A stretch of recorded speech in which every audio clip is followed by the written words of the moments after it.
ಹರಿಹರದ ಪಂಚಮಸಾಲಿ ಗುರುಪೀಠ ಇವತ್ತು ರಾಜ್ಯದಲ್ಲಿ ದೊಡ್ಡ ಮಟ್ಟದಲ್ಲಿ ಚರ್ಚೆಗೆ ಅವಕಾಶವನ್ನು ಮಾಡಿಕೊಟ್ಟಿರತಕ್ಕಂಥ ವಿಚಾರ ವೀಕ್ಷಕರೇ, ಬೆಳಗ್ಗೆಯಿಂದಲೂ ತಾವು ಗಮನಿಸ್ತಾ ಇದ್ದೀರಾ.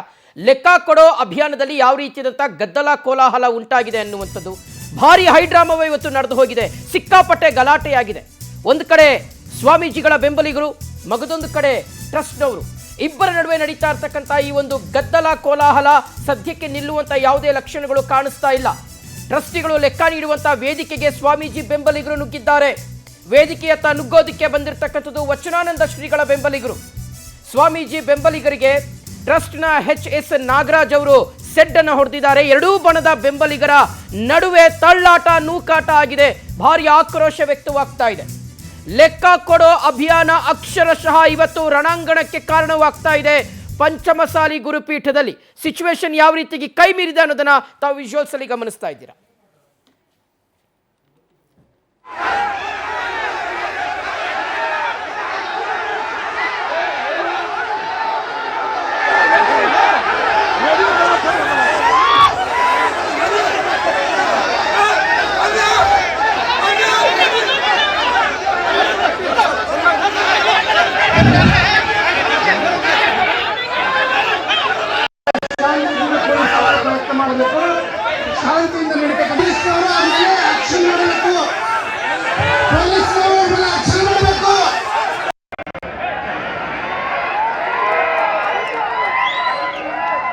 ಆವಾಗೆ ನಾವು ಇನ್ನೂ ಗಟ್ಟಿ ಆಗೋದು.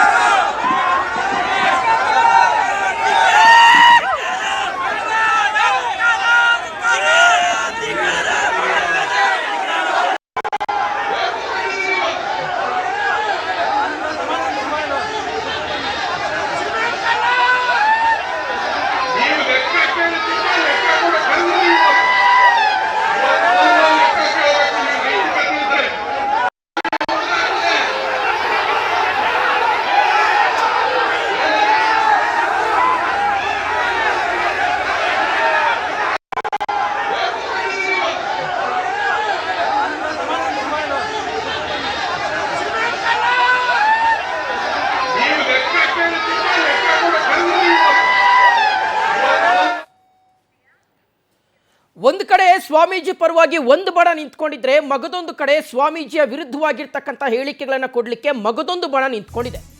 ಆ ಸ್ವಾಮೀಜಿಯಿಂದಲೇ, ವಚನಾನಂದ ಶ್ರೀಗಳಿಂದಲೇ ಇವತ್ತು ಪಂಚಮಸಾಲಿ ಸಮಾಜ ಇಬ್ಬಾಗವಾಗಿದೆ ಅಂತ ಮಾಜಿ ಶಾಸಕರಾಗಿರುವಂಥ ಶಿವಪ್ಪ ಅವರ ಪುತ್ರ ಎಚ್.ಎಸ್. ನಾಗರಾಜ್ ಅವರು ನೇರಾನೇರವಾಗಿ ವಾಗ್ದಾಳಿಯನ್ನು ನಡೆಸಿದ್ದಾರೆ.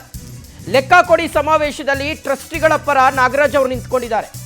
ವಚನಾನಂದ ಸ್ವಾಮೀಜಿಯ ಜೊತೆ ಇರುವಂಥ ಎಲ್ಲರೂ ಸಹ ನಮ್ಮವರೇ, ಆದರೆ ವಚನಾನಂದ ಶ್ರೀಗಳು ಇವತ್ತು ಸಮಾಜವನ್ನೇ ಒಡೆದು ಹಾಕಿದ್ದಾರೆ ಅಂತ ನಾಗರಾಜ್ ಅವರು ಕಿಡಿಕಾರಿದ್ದಾರೆ.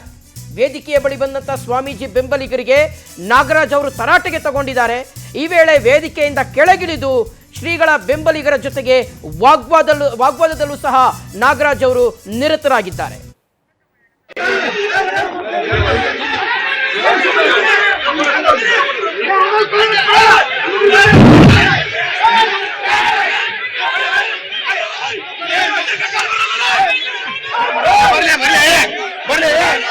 ಪೊಲೀಸ್ನವರು ಅವರನ್ನ ಶಾಂತಿಗೊಳಿಸಲಿಕ್ಕೆ ಪ್ರಯತ್ನ ಮಾಡಬೇಕು. ಶಾಂತಿಯಿಂದ ನಡೀತಕ್ಕಂಥ ಸಭೆಗೆ ಧಕ್ಕೆ ಮಾಡತಕ್ಕಂಥ ಉದ್ದೇಶವನ್ನು ಹೊಂದಿದ್ದಾರೆ. ಪೊಲೀಸ್ನವರು ಅವ್ರ ಮೇಲೆ ಆಕ್ಷನ್ ಮಾಡಬೇಕು. ಇವತ್ತು ಚಪ್ಪಲಿಯನ್ನು ತೋರಿಸ್ತೀರಿ ನೀವು. ಯಾರಿಗ್ ತೋರಿಸಿದ್ರಿ? ಸಿರಿಗಾರಿ ನಾಗನಗೌಡರಿಗೆ ತೋರಿಸಿದ್ರಿ, ನೀವು ಶಿವಪ್ಪರಿಗೆ ತೋರಿಸಿದ್ರಿ, ಇವತ್ತು ಉಮಣ್ಣರಿಗೆ ತೋರಿಸಿದ್ರಿ, ಸಮಾಜದ ಎಲ್ಲ ಹಿರಿಯರಿಗೆ ತೋರಿಸಿದ್ರಿ. ನಿಮಗೆ ಯಾರಿಗ್ ಬೆಂಬಲ ಕೊಡಬೇಕು, ಯಾರಿಗ್ ಕೊಡಬಾರದು ಅನ್ನೋದು ಪರಿಜ್ಞಾನ ಇಲ್ವಾ ನಿಮಗೆ? ಇಷ್ಟು ದಿವಸ ಎಲ್ಲಿ ಹೋಗಿದ್ರಿ? ಇವತ್ತು ತಾಲೂಕನ್ನ ಹರದ ಹಂಚೆ ಹೋಗಂಗೆ ಮಾಡುವಂತ ಈ ಸ್ವಾಮೀಜಿನೇ ಇವತ್ತು ನಾವು ಓಡಿಸ್ತೀವಿ, ಕಳಿಸ್ತೀವಿ. ಈಗ ನಾವು ಬರ್ತೀವಿ. ಈಗ ಏನ್ ತಿಳ್ಕೊಂಡಿದ್ದೀರಿ? ಶಿವಪ್ಪ ಹೋರಾಟದಿಂದ ಬಂದಿರಂತವ್ರು. ಇವತ್ತು ಅವ್ರ ಮಗ ನಾನು. ಏನ್ ಮಾತಾಡ್ತೀರಿ?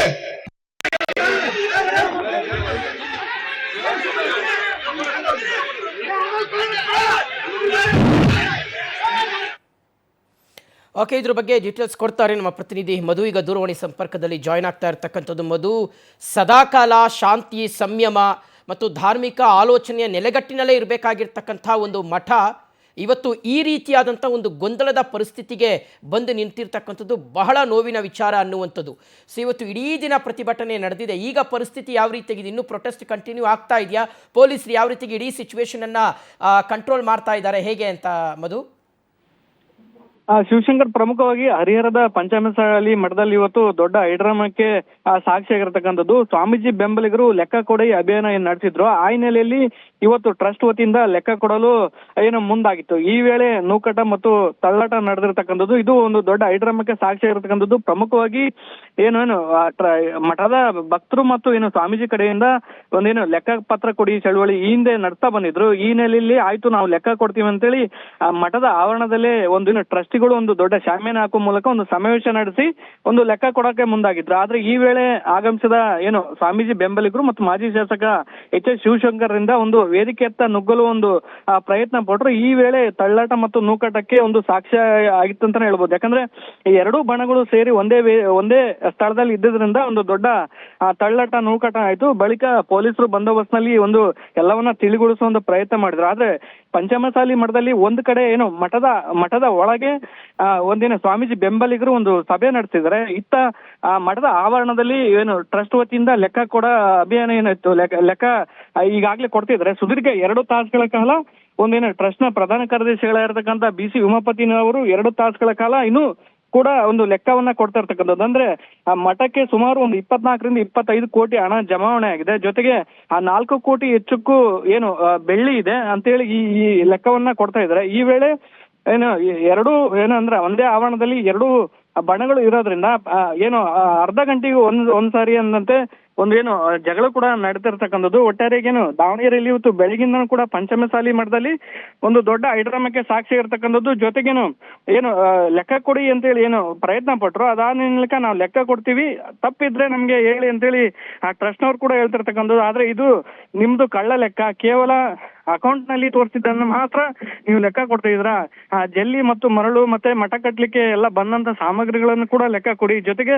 ಭಕ್ತರು ಕೊಟ್ಟಂತ ಹಣವನ್ನು ಸರಿಯಾಗಿ ಲೆಕ್ಕ ಕೊಡ್ಬೇಕಿತ್ತು. ಆದ್ರೆ ತರಾತುರಿಯಲ್ಲಿ ನೀವು ಈ ರೀತಿಯಾಗಿ ಒಂದು ಲೆಕ್ಕ ಕೊಡ್ತೀರಿ ಅನ್ನೋದು ಒಂದು ಸ್ವಾಮೀಜಿ ಬೆಂಬಲಿಗರ ಒಂದು ಆರೋಪ ಇರ್ತಕ್ಕಂಥದ್ದು. ಜೊತೆಯಲ್ಲಿ ವಚನಾನಂದ ಸ್ವಾಮೀಜಿಯವರು ಕೂಡ ಒಂದು ಮಾತಾಡಿರ್ತಕ್ಕಂಥದ್ದು. ಅಂದ್ರೆ ಕಳ್ಳನ ರೀತಿ ಬಂದು ಲೆಕ್ಕ ಕೊಟ್ಟು ಹೋಗೋದಲ್ಲ, ಒಂದು ಪುಸ್ತಕವನ್ನ ಪ್ರಿಂಟ್ ಮಾಡಿ ಜನರಿಗೆ ಭಕ್ತರಿಗೆ ಹಂಚಿ ಆಗ ನಿಮ್ಮ ಲೆಕ್ಕವನ್ನ ನಾವು ಒಪ್ಕೊಂತೀವಿ ಅಂತೇಳಿ ವಚನಾನಂದ ಸ್ವಾಮೀಜಿಯವರು ಕೂಡ ಒಂದು ಮಾಹಿತಿ ಏನು ಬೈಟ್ ಕೊಟ್ಟಿರ್ತಕ್ಕಂಥದ್ದು. ಒಟ್ಟಾರೆಯಾಗಿ ದಾವಣಗೆರೆಯಲ್ಲಿ ಇವತ್ತೇನು ಪಂಚಮಸಾಲಿ ಮಠ ಇದೆ ಅಲ್ಲಿ ಒಂದು ದೊಡ್ಡ ಹೈಡ್ರಾಮಕ್ಕೆ ಸಾಕ್ಷಿ ಇರತಕ್ಕಂಥದ್ದು. ಕೊನೆಯಲ್ಲಿ ಏನು ಸುದೀರ್ಘವಾಗಿ ಒಂದು 2 ರಿಂದ 2.5 ತಾಸು BC ಉಮಾಪತಿಯವರು ಲೆಕ್ಕ ಇನ್ನು ಕೊಡ್ತಾನೆ ಇದ್ದಾರೆ. ಲೆಕ್ಕ ಕೊಟ್ಟ ಬಳಿಕ ಸ್ವಾಮೀಜಿ ಅವರಿಗೆ ಏನು ಒಂದು ಮಾಹಿತಿಯನ್ನ ನೀಡ್ತಾರೆ. ಅಂದ್ರೆ ನೀವು ಲೆಕ್ಕವನ್ನ ಕೇಳಿದ್ರಿ, ನಾವು ಇವಾಗ ಲೆಕ್ಕವನ್ನ ಕೊಟ್ಟಿದ್ದೀವಿ, ನೀವು ಮಠದಿಂದ ತೆರಳಬೇಕನ್ನೋ ಒಂದು ಸೂಚನೆಯನ್ನ ನಾವು ಕೊಡ್ತೀವಿ ಅಂತೇಳಿ ಹೇಳ್ತಿದ್ದಾರೆ. ಅಂದ್ರೆ ಕೊನೆಯಲ್ಲಿ ಸಂಜೆ ಒಂದು ಗದ್ದಲ ಕೂಡ ಉಂಟಾಗುವ ಎಲ್ಲ ಸಾಧ್ಯತೆಗಳು ಕೂಡ ಉಂಟಾಗಿರ್ತಕ್ಕಂಥದ್ದು. ಯಾಕಂದ್ರೆ ಲೆಕ್ಕ ಕೊಟ್ಟ ಬಳಿಕ ಸ್ವಾಮೀಜಿಯವರು ಈ ಮಠವನ್ನ ನಿರ್ಗಮಿಸಬೇಕು, ನೀವ್ ಹೇಳಿದಂತೆ ನಾವು ಎಲ್ಲ ಸವಿಸ್ತರವಾಗಿ ಏನು ಲೆಕ್ಕವನ್ನ ಕೊಟ್ಟಿದ್ದೀವಿ, ಹೀಗಾಗಿ ನೀವು ಮಠದಿಂದ ತೆರಳ್ರಿ ಅಂತೇಳಿ ಇವರೊಂದು ಮನವಿ ಕೂಡ ಮಾಡುವ ಸಾಧ್ಯತೆ ಇದೆ. ಈ ಹಿನ್ನೆಲೆಯಲ್ಲಿ ಮಠದ ಏನು ಸ್ವಾಮೀಜಿಯವರ ಬೆಂಬಲಿಗರು ಕೂಡ ಮಠದಲ್ಲೇ ಒಂದು ಉಕ್ಕ ಮೂಡಿರ್ತಕ್ಕಂಥದ್ದು. ಅದೇಗೆ ನೀವು ಸ್ವಾಮೀಜಿಯನ್ನ ಹೊರ ಕಳಿಸ್ತೀರಿ, ನಾವು ಕೂಡ ನೋಡ್ತೀವಿ ಅಂತೇಳಿ ಮಠದ ಭಕ್ತರು ಕೂಡ ಇರ್ತಕ್ಕಂಥದ್ದು. ಒಟ್ಟಾರೆಯಾಗಿ ಸಂಜೆ ವೇಳೆಗೆ 2 ಬಣದಿಂದ ಒಂದು ತಿಕ್ಕಾಟ ಆಗುತ್ತೋ ಅಥವಾ ಏನು ಎಲ್ಲ ಒಂದು ಸರಿ ಹೋಗುತ್ತೋ ಅನ್ನೋದು ಕಾದು ನೋಡ್ಬೇಕಾಗಿದೆ. ಮಧು, ಎಸ್, ತಾವು ಹೇಳ್ತಾ ಇದ್ದೀರಿ ಎಲ್ಲೋ ಒಂದು ಕಡೆ ಪರಿಸ್ಥಿತಿ ಕೈ ಮೀರಬಹುದಾದಂತಹ ಸಾಧ್ಯತೆಗಳಿದೆ. ಯಾಕಂದ್ರೆ ಲೆಕ್ಕ ಕೊಡಿ ಅಂತ ಇವ್ರು ಕೇಳಿದ್ರು, ಈಗ ಲೆಕ್ಕ ಕೊಡ್ತಾ ಇದ್ದಾರೆ. ಲೆಕ್ಕ ಕೊಟ್ಟ ಮೇಲೆ ಸ್ವಾಮೀಜಿಗಳು ಮಠದಿಂದ ಹೊರಗಡೆ ಹೋಗಬೇಕು ಅನ್ನೋ ಆಗ್ರಹ ಟ್ರಸ್ಟಿಗಳದ್ದು. ಸೊ ಸಂಜೆ ಏನಾಗುತ್ತೆ ಅನ್ನೋ ಗೊತ್ತಿಲ್ಲ. ಸೊ ಈಗ ಎಕ್ಸ್ಪೆಕ್ಟೇಷನ್ ಇದೆ, ಏನು ಬೇಕಾದರೂ ಆಗಬಹುದು ಅಂತ.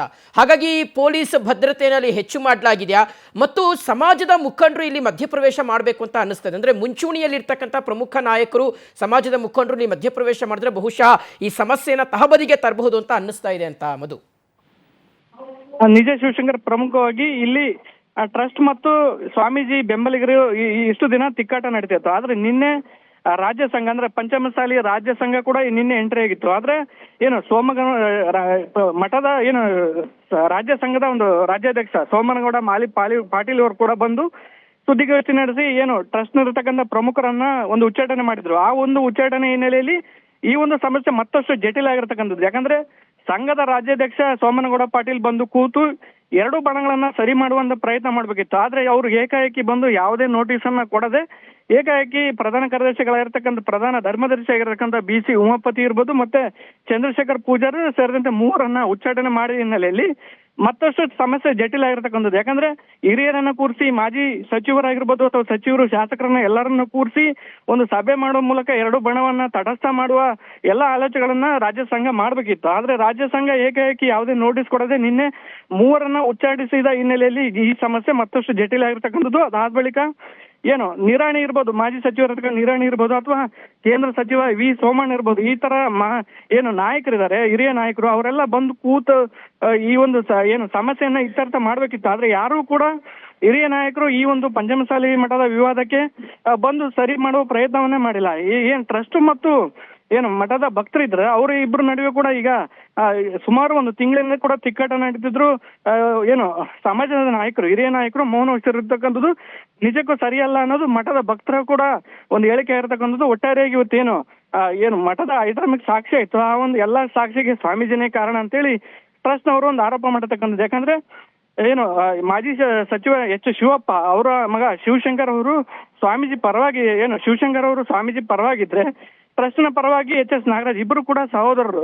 ಒಂದ್ ಕಡೆ ಒಂದು ಬಣದಲ್ಲಿ ಶಿವಶಂಕರ್ ಇದ್ರೆ ಇನ್ನೊಂದು ಬಣದಲ್ಲಿ ನಾಗರಾಜ್ ಅವರು ಇರ್ತಕ್ಕಂಥದ್ದು.